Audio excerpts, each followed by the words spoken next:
Hello, everyone, and welcome to another episode of the SpotOn Spotlight. I'm the host, Ian Murray. I'm the president here at SpotOn Productions, and I'm excited to have another great conversation today with a powerhouse marketing leader here in Cincinnati. I want to introduce you to Toby. He is with SolvStat. Welcome, Toby.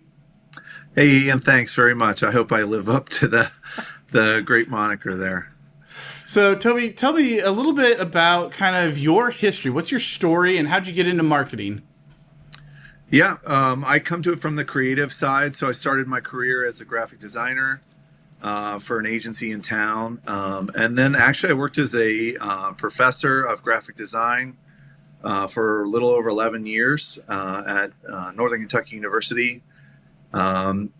Loved that environment, loved the students, but got a little itchy. I got tenure when I was young and got a little itchy to get back into industry. So left education and rejoined the agency world, led a couple of different agencies as a creative director and executive creative director for 8 or 9 years after that. And then started my own company eventually, SolvStat. So what made you want to get into the entrepreneurial space? A couple different things. So a couple years ago, I graduated with my MBA. I've always had an interest in business and wanted to, I had an itch like most entrepreneurs just to try it and see if I could figure it out and stand on my own 2 feet. I also saw a need in the market at the agencies that I was working. I saw instances where we created great plans and made beautiful materials that we pass on to our clients. But I didn't see on their end somebody there helping, always working the strategy and seeing how all that thinking was applied maybe over a year or 2 years. So that part of it excited me. I thought, man, maybe there's something there. Maybe I could be kind of embedded or consult and just see, how these strategies that we're coming up with, how they're really working. And that kind of leads into this next question. So fractional everything is kind of taking off, especially in the Cincinnati marketplace. And you're sitting in this fractional CMO role. Tell me kind of what that means and how does your role differ from maybe what a traditional full-time CMO would look like? Sure. Yeah, the easiest way to think about it and the way I usually describe it is it's like having a C-level executive part-time. So you have a real strong focus on outcomes when you're fractionally based, but you're not always tied up in all of the office politics and everything that comes along with working directly for a company. So you're an outsider. What's really kind of cool about being fractional is you get experience in working with different kinds of companies. So you have, you see the best practices from different markets and can bring what could be novel thinking to an industry that hadn't thought that way before. But basically, you're flexible. You're not the full cost of a full-time employee, but you have that level of expertise, and you come in at maybe 10 or 15 hours a week or something, and just quarterback things. I love that idea about being ultra focused. Like you can focus on just those measurable things that are going to move a company forward. Plus, you get that experience. For you, it's cool because you get to work with different companies, different industries. But I love that idea of being able to maybe take something lessons learned in another industry and say, hey, maybe we should try this with maybe a manufacturing client, something we did in retail or. Yeah. It's funny in a lot of industries when they're pursuing a marketing person for a full-time position, especially, they look for industry experience in that vertical, and that is important. But a lot of times, someone who has a wider breadth of experience will know a lot of newer, interesting things that are happening in different industries that can maybe elevate what's going on or what's kind of expected. That's very cool. So as we look at those, we talk about different types of companies. What companies benefit most maybe from fractional marketing leadership? And what are some signs maybe a company's ready to try one out? Yeah. Everybody always says growth stage companies, but everybody's looking to grow. But I think leaner companies, companies that have between maybe 2 and 50 million in revenue, really benefit from the fractional model because they can control costs. If you're a company that feels like your brand has not caught up with your business yet, you're making a good product, you're the best in the market, but sales just don't match that. A lot of times I have clients who say, we're not even really sure if our marketing is working. I just need somebody to help me assess the ways that we're spending money, what makes sense, what doesn't make sense, and put together a good strategy. So a lot of times it's not somebody who needs more marketing, it's somebody who needs better marketing, really focused, strategic kind of planning, someone who needs a leadership role. So they've started maybe doing something. You're not really coming in and it's like, we don't have any marketing, build us a marketing plan. It's like, we've started something, but we need to do better.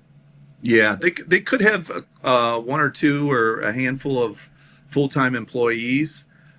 Sometimes it's a founder or a CEO-led organization where that person isn't 100% confident in how the company is approaching marketing. So yeah, it's in the same way that a CFO, a really good financial CFO, thinks toward the future, a CMO does that same thing for marketing. So where do we want to be? What's the target? How do we lay out a plan to get there? And then how do we start to work against that plan and have a budget and check to make sure it's really performing? And, a good leader can kind of be honest and adjust in the middle of those situations. That's a great kind of lead up to my next question. So a lot of times small businesses like those founder-led, they hesitate to invest in executive level marketing leadership. Marketing, I think, we work in the marketing space as well. It can be like one of the first budget items cut, or it's like, oh, we have to do operations really well, and we have to have finance so we pay the bills, but marketing's kind of that fringe thing, like we really know we need it, but maybe we don't want to spend as much money on that. What do you say to a founder or a CEO that's kind of on the fence about that investment and why it's so important? Yeah, really what you're investing in with a fractional CMO is leadership. That's really what you're doing. So a lot of times with marketing, people have different kinds of approaches. Sometimes there's things that companies have done historically, but a lot of times what I see is it's almost like they're playing darts in a dark room. That's never You know what I mean? The lights are out, they're throwing the darts. Sometimes they hit the board, sometimes they don't. And there's not always an understanding of why things are working. It's not that they're not busy. It's not that they're not genuinely trying. It's about focus and strategy. So when they say it's a cost thing, a lot of times the cost can be misspent or misdirected. Interesting. It's not as lean as it could be. I've had a number of clients where I've come in and said, well, we're going to cut this. We're going to reallocate money here. So it's not always an ad. A lot of times it's just building a really good strategy and then focusing those tactics around that strategy.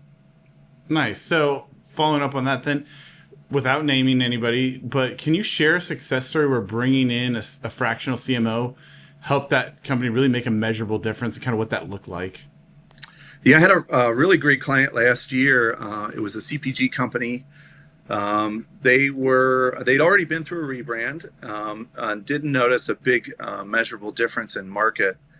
But I think one of the things that a good fractional CMO can do is it can help you find the position your brand should take in the market. So a lot of times there's white space out there that you don't even know is there. Or, you think, well, how can we distinguish ourselves from our competition? How do we stand out? How do we become unignorable?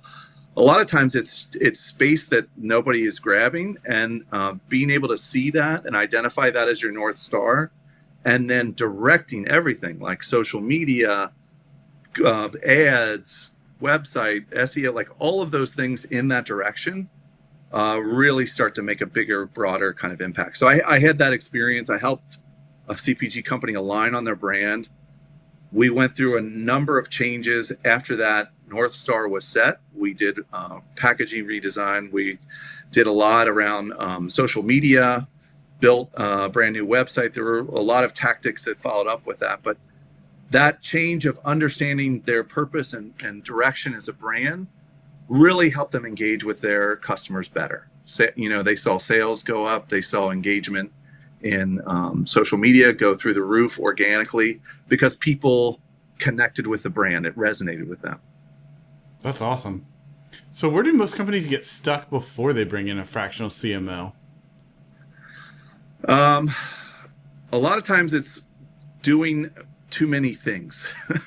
They've been doing a lot of different things. They've tried a lot of different things. It's sort of like a shotgun approach to marketing. So really, when I come in, hopefully I'm able to simplify things and align things and then appropriately scale them to a budget that makes sense based on their revenue. We talked about the darts before. Another way to think about it is you're on the treadmill and you're running and you're running and you're running. But on a treadmill, you don't really go anywhere. Yeah. You're exhausted and you're still in the same spot. So as a fractional CMO, if I'm doing my job correctly, I bring in the track. We see where we're supposed to go and we start to follow that track. Nice. Those are great analogies. So what makes a fractional CMO model particularly effective in today's fast-moving digital marketing landscape? You mentioned social, website.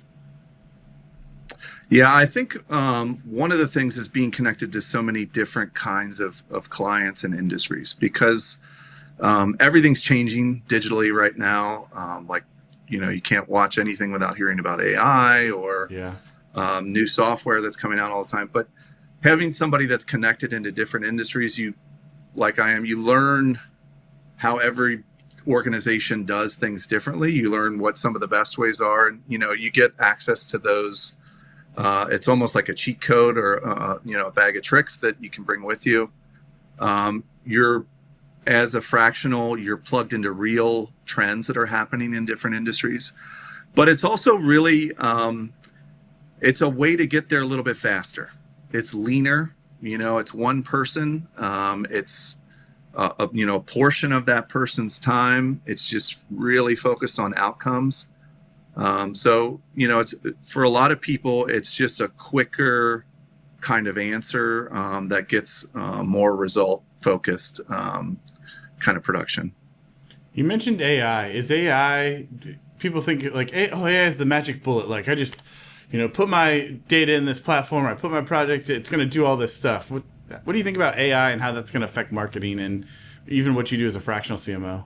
Yeah. So, you're crazy not to use AI. I use AI a ton. Everybody uses it, whether they admit it or not. But there's a distinction, I think, between what's happening with AI and what's happening with marketing. So AI is really good at doing research for you. It's really good at aggregating information for you. It could even lay out the skeleton of a plan or whatever. But AI really can't lead you. AI really can't manage you. So when you have a plan that you're working against that's going to take a year or 2 years to roll out, you could go to AI and ask AI a question and get a great, fantastic, sometimes more intelligent than people answer, but it's not going to be there in the trenches with you, kind of monitoring how things are going, noticing things that are happening in other industry, and proactively bringing those things into the conversation. So that's really what a leader can bring you that AI can't. But like I said, I use it on everything. You're crazy not to use it just because it speeds things up so much. So you've got a background in graphic design. What do you think of generative AI? How's that influencing marketing? I think it's good at the conceptual stage. Wondering what's going to happen around legal issues once things get reproduced and show up. For example, if you create an AI image and it goes on a package and then it's out there in the world, what are some of the concerns around rights and usage and stuff? But I don't even think any of that has been written legally. But on the conceptual side, it's super fast. Like it's a beautiful way to get the answer that you need right away. And just, for me, a lot of the time I need to explain a thought, get that conveyed really quickly, get people on board and aligned with a sort of plan. And for those who aren't visual, it's a beautiful way to quickly render something that, just gives you a sense of what's going to happen. I think I agree with you. I think all those things make us more efficient, but you still have to have the person that has the bigger picture and the plan and can help execute over a longer period of time. Yeah, totally agree. So you've got a background in branding and go-to-market strategy and startup growth. What's one overlooked area in marketing that maybe, or marketing strategy that maybe most businesses miss? That's like an easy fix, or just you see it so often, you're like, guys, we got to fix this in what you guys are doing. Yeah, usually it's positioning. So a lot of companies have a promise, they have a mission or a vision, but they don't always position themselves in the market according to that vision or that mission. So if you really care about something specific and you think about how your company should make the world a better place, all of the language and all of the visuals that you're producing and everything that you're doing to show up in market should be aligned with that. So I think that's how people identify with brands. The really great brands do that very well. People see themselves in that brand. They're proud to wear representations of that brand because they identify that brand as pursuing their purpose. So if you're great at positioning, things get a lot easier. But that's the number one overlooked thing that I think probably is the brands aren't always positioned correctly in the market. Is that an easy fix, or is it something that requires a lot of time and thought into kind of, you said, where's that North Star? Yeah, it takes some time. One of the things that I'll do is when I join an organization is a series of stakeholder interviews with different people within an organization. So everybody tends to be concerned about their own particular responsibilities within a company. But what a lot of people don't realize is there is an underlying commonality or some kind of conversation that's happening. And when organizations hire people, they tend to hire the same kinds of like-minded people. So finding that common thread and finding a way to create some agreeable language that everybody can, proudly die on a hill over, that's the magic sauce. So if you can figure that out and then turn that into a strategy, it takes a little bit of time. Yeah, it's not a quick thing.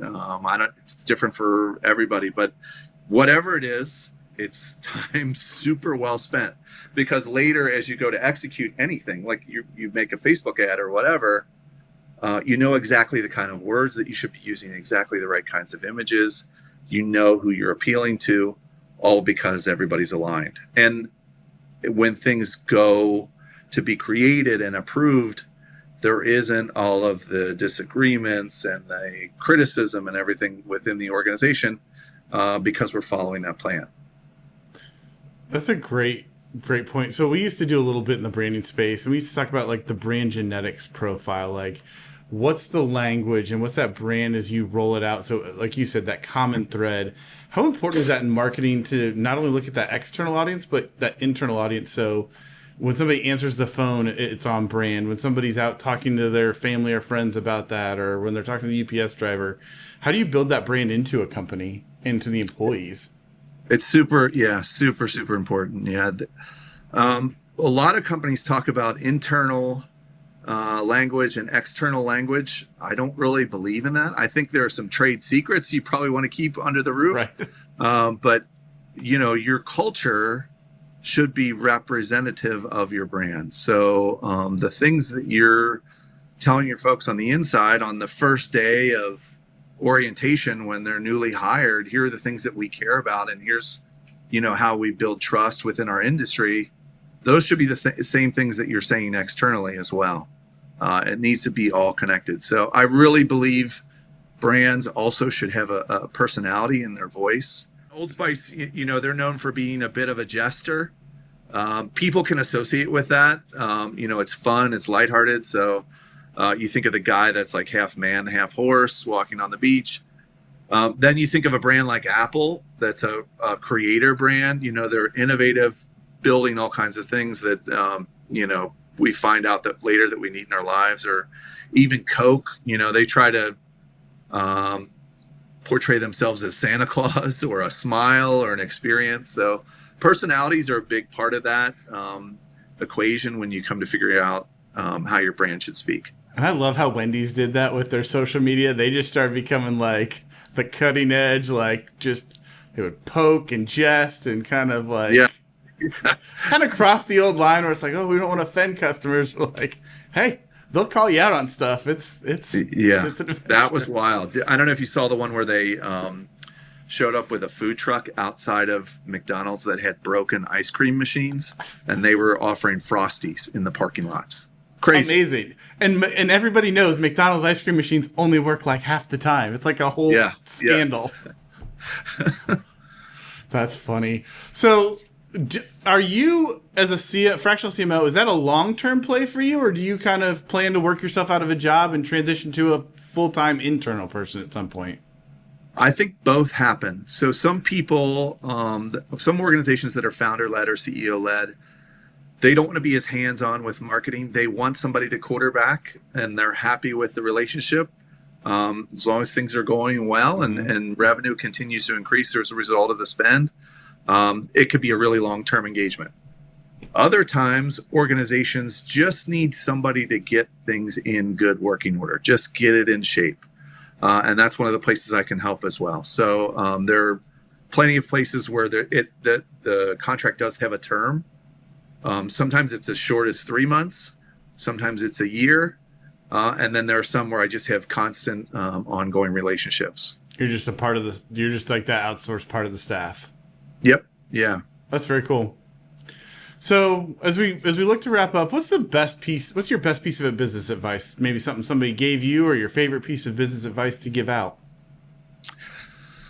I think really knowing your customer is like the most important thing. So, being able to relate to them and be something that they can see themselves associating with, really knowing your customer always seems to make the biggest difference.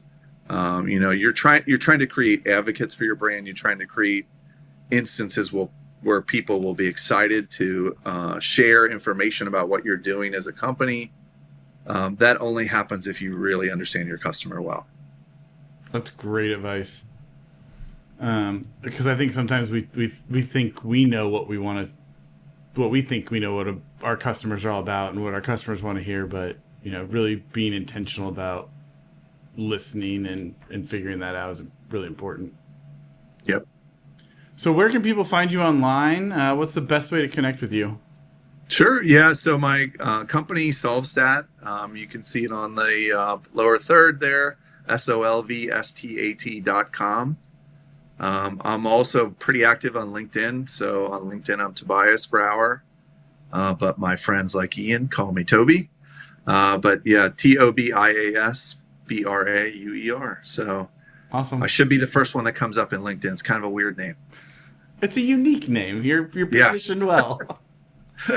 Well, awesome. Toby, thank you so much for your time. I appreciate it. Some really great insight into marketing and brands. So I appreciate it. Yeah, thank you, Ian. This has been great, man. Glad to do it. Thanks, sir.